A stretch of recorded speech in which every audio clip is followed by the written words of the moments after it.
This week on Africa Weekly, we're focusing on Uganda and the rising number of children becoming victims of human sacrifice rituals.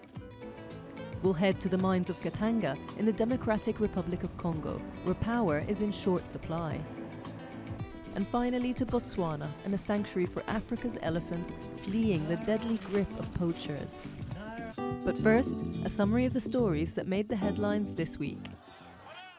Chad announced on Thursday that its warplanes bombed Boko Haram positions in neighbouring Nigeria to avenge Monday's twin suicide bombings that left 33 people dead and more than 100 injured. Chad's military vowed it would continue its merciless pursuit of the Islamist insurgents. On Tuesday, an Egyptian court upheld a death sentence imposed on former President Mohamed Morsi, accused of plotting jailbreaks and attacks on police during the 2011 uprising that drove Hosni Mubarak from power. Sudanese President Omar al-Bashir, accused of long-standing war crimes during the Darfur conflict, which left 300,000 people dead, defied an international criminal court call for his arrest during his attendance of the African Union summit in Johannesburg on Sunday. A smiling al-Bashir posed for a family photo and flew out of South Africa the following day.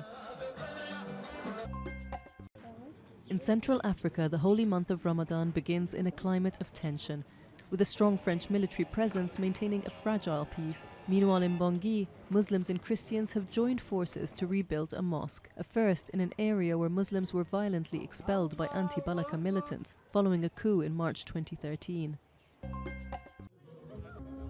And finally, we bring you these images from Dakar Fashion Week, which took place last weekend, giving traditional African designs a modern twist.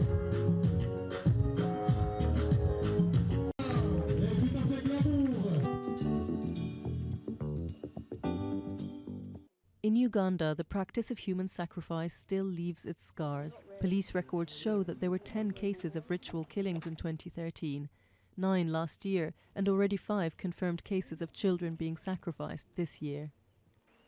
A 10-centimeter long scar on the back of the neck will be a lifetime reminder for 11-year-old Kanani Nankunda of the day his sister was killed and her organs harvested as part of human sacrifice ritual. All I remember is when we were playing together. Kanani was cut and left to die, while his sister's body was mutilated in human sacrifice ritual. Since then, Kanani has become withdrawn and fears strangers and new places. Child sacrifice cases involve killing of a child and harvesting their blood, organs, or limbs for use in witchcraft ritual. Exact numbers are hard to establish. Members of Ugandan NGO Champisi Childcare Ministries say they receive reports of several cases each month, usually children. And then the people that are really targeted are children because they find them walking, going to school or going home or going to fetch water. So that is when they get the children. They actually kill children more than the adults. Yes. Witchcraft isn't a belief confined to the poor or uneducated. According to Uganda's Anti-Human Sacrifice and Trafficking Task Force, suspects are also among the highest social groups. We even suspect that even senior politicians, senior civil citizens, who have that belief, because it is the issue of mindset, who believes in witchcraft can go to that level of sacrificing because either they want to maintain their positions on the job or in the government, or because they want to get wealth. The man who attacked Kanani and killed his sister had been given a prison sentence for attacking the boy, but not yet for killing his sister. The sentence I want him to get is the death penalty, so that he can be an example to others.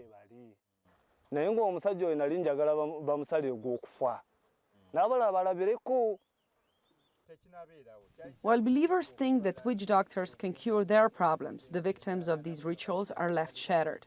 This family destroyed by the belief that their children should give the ultimate sacrifice.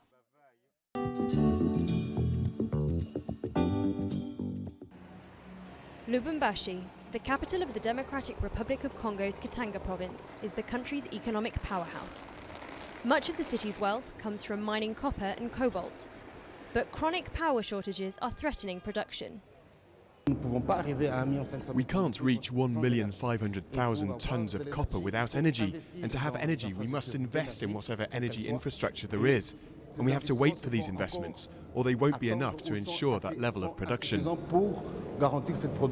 Power plants in the country are dilapidated and regularly taken out of service for maintenance checks. With the energy deficit for the mining sector in Katanga rated at 600 megawatts, the industry is crying out for new power plants to be built. But for now, the public electricity company ESNEL is sticking to simply repairing the existing power plants instead. With With these rehabilitation efforts, we think that after 1 year, SNEL will be able to increase the installed power.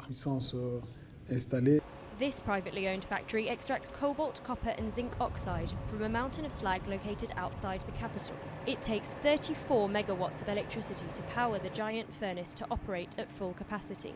But DR Congo's national power company, ESNEL, is only supplying 24 megawatts, and power cuts are common. If the network switches off, the large oven also goes off. The induction furnace is also stopped. All production is stopped. The ongoing power shortages mean miners have to install generators or import electricity from Zambia. For the Chinese company CDM, the lack of power forced them to cut 300 jobs. We can't work with the little power we have. This is what forced us to shut down the 4 furnaces and lay off all those people working with us. The problem is far from resolved. Although the government is eager to promote the further expansion of the mining sector, the country's energy sector remains fragile.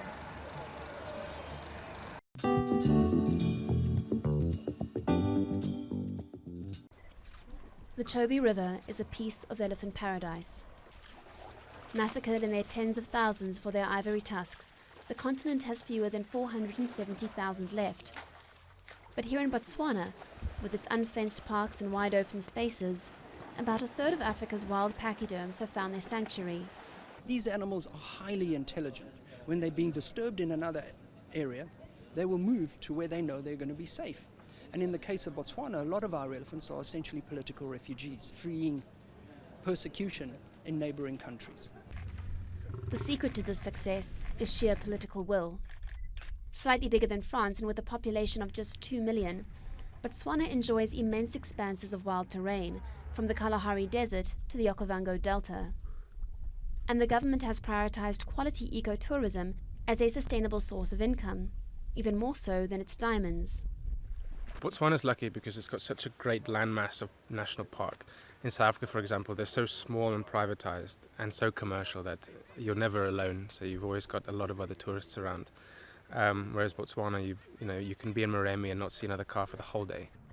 Last year, the government banned commercial hunting and has adopted a zero-tolerance approach to dealing with the ongoing poaching that has plagued so much of southern Africa. If you come into this country with a weapon to shoot one of our resources, if you are going to leave and think you'd leave with your life, you're going to be disappointed. And I'm not going to apologize for that. It is the way it is. Man and beast coexisting side by side doesn't always work. For some villages, elephants can be a crop-destroying menace.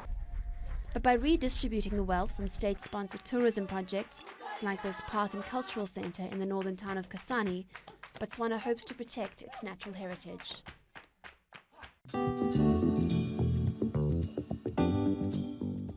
In Kenya, a game of cricket gone wild. On Sunday, a Maasai cricket team decided to play a match in a wildlife conservancy in central Kenya to raise awareness about the plight of rhinos, following a massive upsurge in poaching in recent years. And in South Africa, CEOs of over 200 companies donned their coziest PJs and nightcaps to camp out on the streets on the coldest night of the year in a charity fundraising stunt for a child welfare NGO.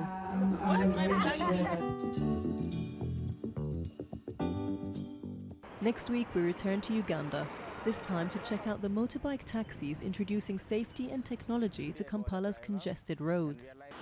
And we head to the coast of Senegal, which have become a haven for surfers. That's all from us at Africa Weekly. Until next week.